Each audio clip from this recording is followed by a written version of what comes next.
10 Dark Secrets the Pawn Stars Tried to Hide. Hey everyone, and welcome back to The SCREENY. There's been a lot of open secrets surrounding Pawn Stars ever since this hit show started airing on the History Channel in 2009. It didn't take us long to learn the whole operation is completely staged, since the stars only show up to the shop when they have to film the series. There's still a thing or two Chumlee and the Harrisons managed to keep under wraps, until now.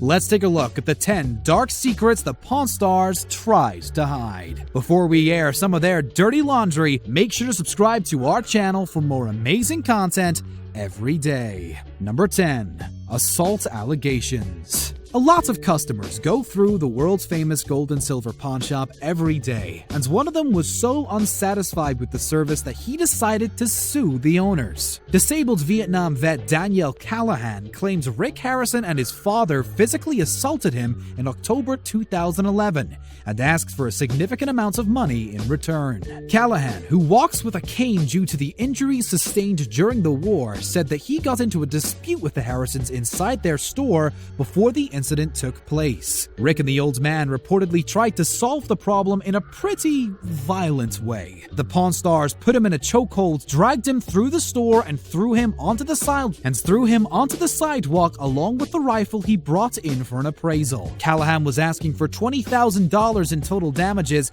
and even wanted the Harrisons to cover his medical expenses and legal fees. It proved to be a losing battle because the Pawn Stars had witnesses on their side who confirms that Rick and the old man got physical because it seems like Callahan may use the rifle at any given moment. Number 9. Public urination.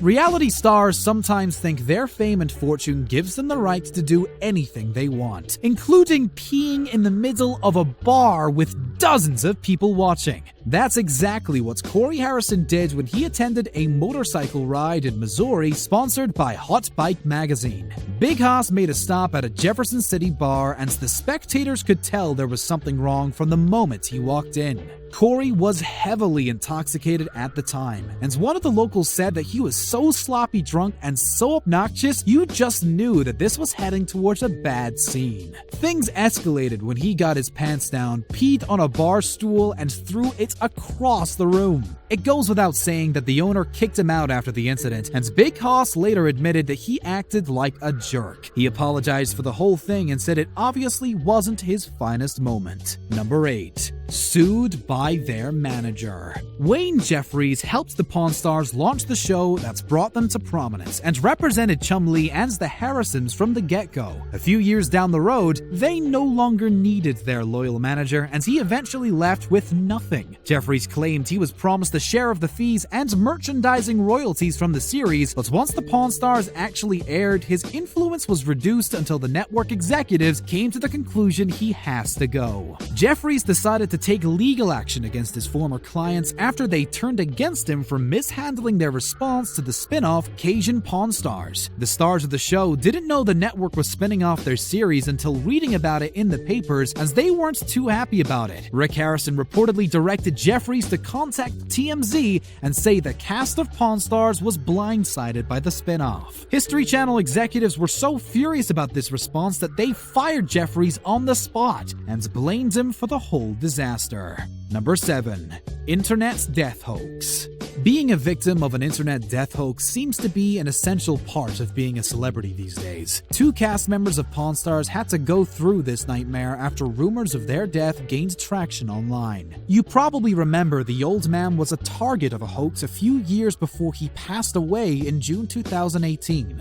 But he wasn't the only one. Chumlee also fake died in 2013 after Facebook users frantically started sharing the news about his supposed death. His fans should have seen this was completely made up from a mile away, since one of the reports stated he died of a marijuana overdose, which is pretty much impossible. About a year after that, another website declared him dead, claiming he had a heart attack. Obviously, both reports were 100% fake, and Chum is still alive and well. He dismissed the rumors by simply tweeting, "May we live long, rich forever." Number 6. Car theft. The old man had to deal with a couple of bumps in the road before he started running the business that later transformed into the world's famous gold and silver pawn shop. Growing up in a poor family meant he had to hustle from a very young age, also he could help his parents make do. He dropped out of high school during his junior year and started driving a school bus at the age of 14 so he could earn $5 or $6 a week.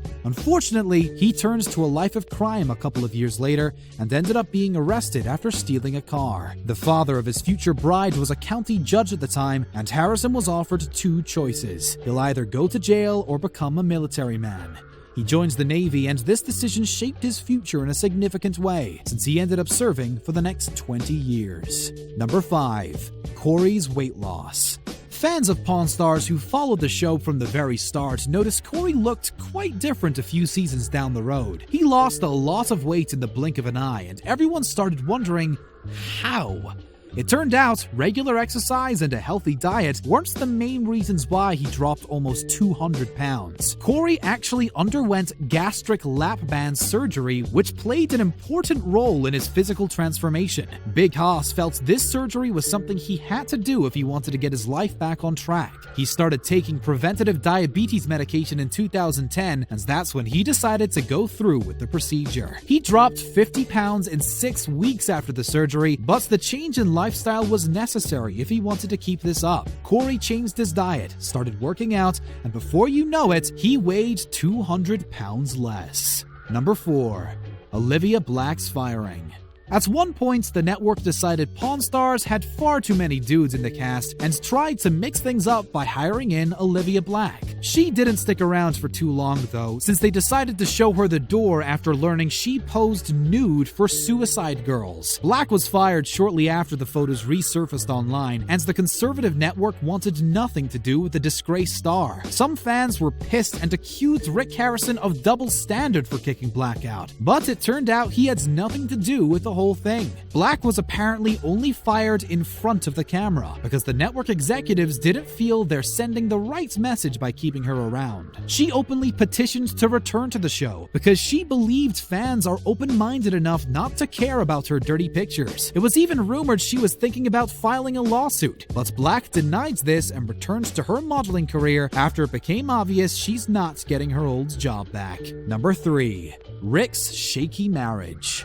By the time 2012 rolled around, Rick Harrison was already divorced twice, but that didn't stop him from dreaming the love of his life is still out there. He tied the knots with legal worker Deanna Burdett in a private ceremony at Laguna Beach, but the newlyweds had to face many hardships from the get-go. Her ex, Richard Burdett, was charged with forcible sexual abuse and dealing in materials harmful to a minor shortly before the couple tied the knot, but was free to go after posting bail. The whole thing proved to be extremely distressing for the couple because they just wanted justice to be served. Rick was furious after hearing the cops let him go because he knew Deanna won't be able to peacefully sleep at night as long as her psycho ex is free. Burdett eventually pleaded guilty for a 2-year-long sexual relationship with a 16-year-old girl and was sentenced 1 to 15 years in prison. Number 2. Chumlee's legal troubles.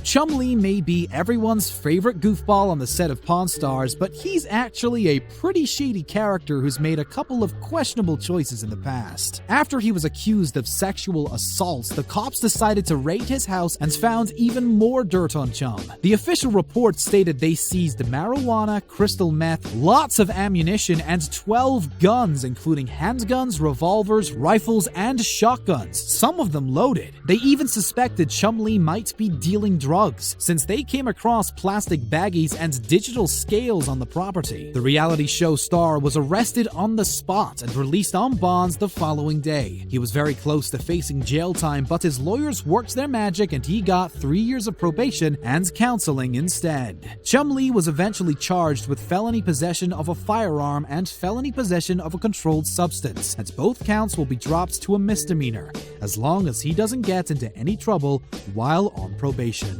Number 1.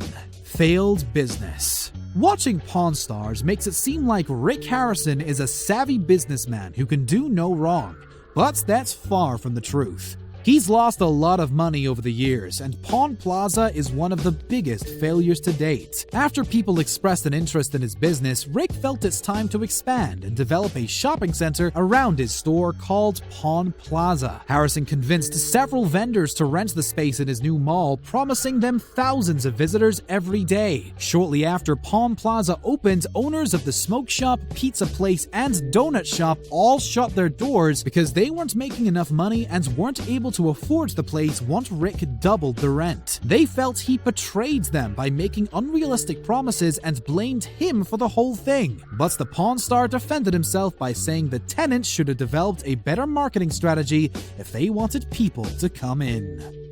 Thank you very much for watching today's video. Make sure to subscribe to our channel for more amazing content, and don't forget to check out one of the other 2 videos on your screen.